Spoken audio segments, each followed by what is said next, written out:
for me, it's just the whole process of going back and forth. And I don't mind getting tired. I don't mind rehearsing hours and hours at home. But I do want it to sound in a way that I have visualized it and I have imagined it. Because at the end, I just want to tell stories. Each time, I want to tell a different story.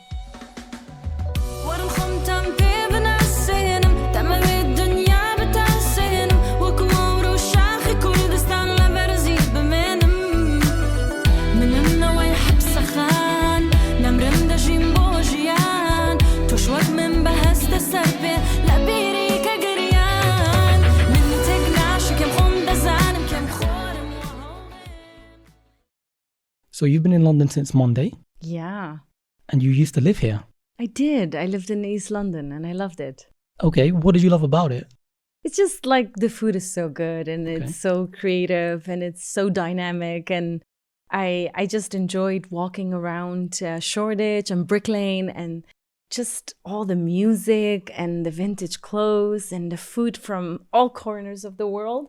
I think that was something great. London definitely has a lot of culture. Yeah. It's a bit too busy for some of us, but I think for creatives in general, London can be a gem. Yeah. As you just described. Yeah. And you were telling me, I remember you told me about a store. That's where the independent artists go for their release? Yeah, Rough Trade. I always used to just browse around music and sometimes artists would just pop up and release their album and I would discover such like artists that were so rich and in depth and I found always so interesting and the storytelling they would do through their songs. And so for me, just like right now we're in East London and all around us is just studios and film houses and I love that energy of just people creating. Yeah, I hear that.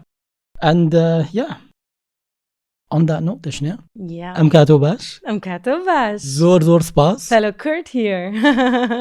I'm very proud to not just have a Kurdish person here. Like honestly, any Kurd watching this knows who you are. You are an absolute icon. Thank you. And as I said, as a people, as a culture, we don't just like Dashni for music, we like Dashni for Dashni. Thank you. So that's a beautiful thing. Thank you. I came here, I did my makeup like 10 minutes, my hair was like all messed up. But I'm glad to be here and for you to tell me that I'm great, which is good for my confidence. It's a boost. You are a cultural icon. And I think that will be the you. title of the podcast, actually. You're so kind. Episode 47, Cultural Icon. Now, honestly though, here's what I really want to know. Because we spoke about it briefly, but... By the way, we're fellow Slimani's here. Yeah. We're both from Slimani. Yeah. And it's kind of a small city, Slimani. It's not. How dare you? What I mean by that is like, culturally, we all know each other. Do you know what I mean? Oh, right. Yeah. And I mean, like, you can compare it to East London. Like, we have these streets and neighborhoods where it's just packed with so much creativity and it's booming, especially the film industry. Capital of culture. Yeah. That's what we call Slimani. Yeah. Of all Kurdistan, we call it capital of culture, and it's a beautiful city. And I hope I go back this year, actually. Oh, I'm excited for you. I think you're going to bring back so many stories to your podcast. Definitely. So that's a little Easter egg for what I will be doing later on this year. But let's go back on point. The live music you recorded yesterday, can you tell us a bit about it? I just wanted to collect some songs and work with London-based musicians just to see how they would play it. Like, I was just interested in bringing traditional songs, Kurdish traditional songs, and just laid out for a band and a music director and say, these are Kurdish melodies, these are Kurdish sounds, and I want to know how you would play this. And so one of the traditional song, the guy, he was Irish and he was playing the guitar. The way he interpreted the sound, I told him, you might have been Kurdish in your past life. It was so beautiful that on said live, I cried. I literally cried and I had to stop because he played it so beautiful. It was still Kurdish, but he wrapped it around something global. And it made me cry. Like, I'm always interested in working with different artists just to connect more. That's why I came. I hear that. So you didn't make any new music, you reimagined your current music. Yeah. I just wanted to sing some of my new songs live, but then with a band that have such a different perspective on music, just to see what could come out of it.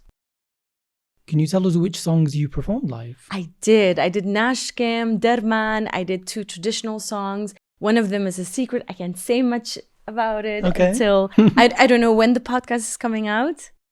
We'll discuss that later. Okay, if it's after a month, then maybe I can share more. Is it like a Newroz song? Oh God, no secret anymore. Look, we can edit it out. That's fine, no. Newroz is very special to us. Oh yeah. And you do have a Newroz song actually, which you put out a couple of years ago. Did, and you've done that a lot anyway. So that's why I kind of leaned towards Newroz when you said cultural. Newroz special. It's like, for anyone who doesn't know Newroz, it's like you can compare it to Christmas Eve. Yes. Because on the 20th, like all these people carry this torch of fire and they go up the Acre mountain around 5 in the evening on March 20th. And once the top of the mountain is lit, you smell and you feel like something new is happening. It's like literally Christmas Eve for people to compare to. And there's something special about the songs being played, and the people have their Kurdish attire ready for the next day. And the kitchen is packed with all the picnic food for the 21st. And then in the morning, the cities are a ghost town. Everyone is in the mountain. We have our picnic corner ready. There is food, there is Kurdish colorful clothes, and there's lots of nergis flower. And we dance and we jump over fire. And I think it's just, to me, a respect and celebration of recognizing and the renewal of Mother Earth. And to know a new day has come. Like, it's Newroz, it's a new day. So it literally is. It's the start of spring, right? It is. And it's the first day of our calendar. Yeah. Which is a beautiful thing. And I think for us, it has always been about resilience and resistance. Yes. And it has always been a political statement for Kurds. Newroz, celebrating it means we're against all this oppression around us, and we're resisting, and we're just so strong together. So I think it's going to be extra special this year because of Rojava. Yes, definitely. Speaking of which, that's a beautiful little line. One of the things that inspires me, as you know, I'm a Kurdish person who lives in England. I live in Manchester. So I'm always inspired by what other Kurds are doing, especially back home. I know you're not always full-time in Rojhelat, but my point is, your interviews became very public and very famous. Do you know when you were marching? No, honestly. Oh, right. For Rojava. Yeah, so just, I did a whole podcast on Rojava. Yeah. Everyone knows my opinion on it. Yeah. It's going to be similar to yours, but what I mean is, just describe those moments for you, marching in Rojhelat. Yeah. And then being a voice for your people, which you are. I think I was just very sad. A week before marching, I was like everyone else following the news, how this region in Syria where the Kurds live, and for past 100 years we've faced oppression, and we weren't even allowed to carry IDs over there. Many towns and villages destroyed where non-Kurds were brought there, and the same happened in the Kurdistan region of Iraq. But I mean, a few years ago, I was protesting for Afrin when it was like inhumanly taken. And when Rojava was standing on the front line, it was our female fighters with the message Jin Jian Azadi, which means woman life freedom. It comes from Rojava. It comes from Kurdish female fighters, something that is worldwide known for what Iranians used to stand up against their government, but it's a deeply Kurdish-rooted ideology. And in the past decades, we not only fought on behalf of the world to eliminate this, we also use that Jinjian Azadi as a way of life in Rojava, in that administration, a woman-led. It was about equality. It was about an ecological way of living, and where all religions were free to exist, and there was so much done for women, and we have women ruling, and we have women on the front line. And so at the moment, this birth of something so unique and forward and progressive that the world can learn from is now on the verge of disappearing because of Politics. backlit or former groups reemerging again, and knowing that the West and America is just leaving you to it because their priorities no longer are with you. I was just heartbroken. And so for a week, I was just crawling. And then the night when it got worse, all these thousands of Kurds were displaced from Raqqa. And on their way, they were executed in 2026.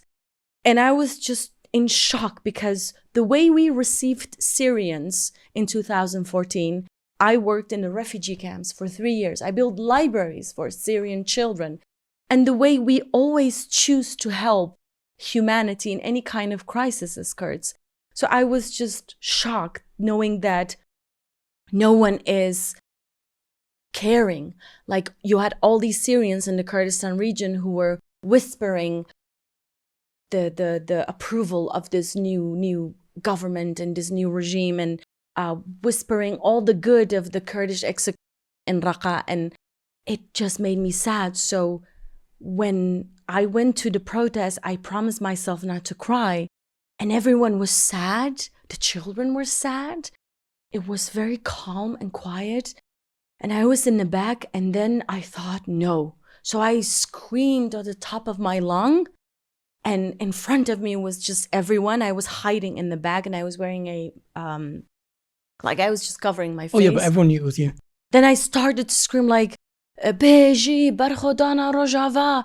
But then immediately everyone looked at me and they joined. And I just wanted to break that sadness. Like, no, we can't afford to be sad. We can't afford any tears. And I just got so motivated by so many activists who were active for a week nonstop. And I just kept following their stories, and I just kept reposting. And for 3 weeks, I let go of my own work. I was just in a corner of my room, and I was just changing from chair to the couch, from the couch to the kitchen. And I was just working. And I think I wasn't the only one. It was everyone. It was you. It was children and families and schools and the government and the NGOs, all institutions. Everyone was on the street screaming at the top of their lungs for Rojava.